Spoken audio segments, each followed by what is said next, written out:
ওই তো ভাই গাড়ি থেকে নামছে। ভাই কিছু টাকা দিয়ে সাহায্য কর, আমার মেয়েটা খুব অসুস্থ। আমার কাছে কোনো টাকা পয়সা নেই, যা তো, যখনই দেখবে তখনই টাকা পয়সা চাইবে। এই তাড়াতাড়ি করো, তোমাকে আবার শপিং করে দিতে হবে তো। এই তো আমি রেডি হয়ে গেছি, আমরা যাচ্ছি শপিং করতে, তুই বাড়িতে খেয়াল রাখিস। ঠিক আছে মালকিন।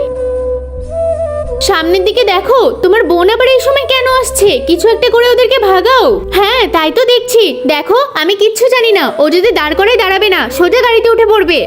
আরে ভাই ভাবি, তোরা কোথায় যাচ্ছিস? আমরা যাচ্ছি শপিং করতে। এই এত কথা না বলে গাড়িতে ওঠো তো। ভাবি আমিও তোমাদের সাথে যেতাম, আমার ছেলের জন্য দুটো জুতো কিনবো। আমরা মলে যাচ্ছি, কোনো ফুটপাতে জামা কাপড় কিনতে যাচ্ছি না। আরে ওকেও না হয় আমরা সাথে নিয়ে নিতাম। মা চলো না ছোট মামাদের বাড়িতে। চল ছোট মামাদের বাড়ি থেকেই ঘুরে আসি। বাবা ওই দেখো বুবু এসেছে।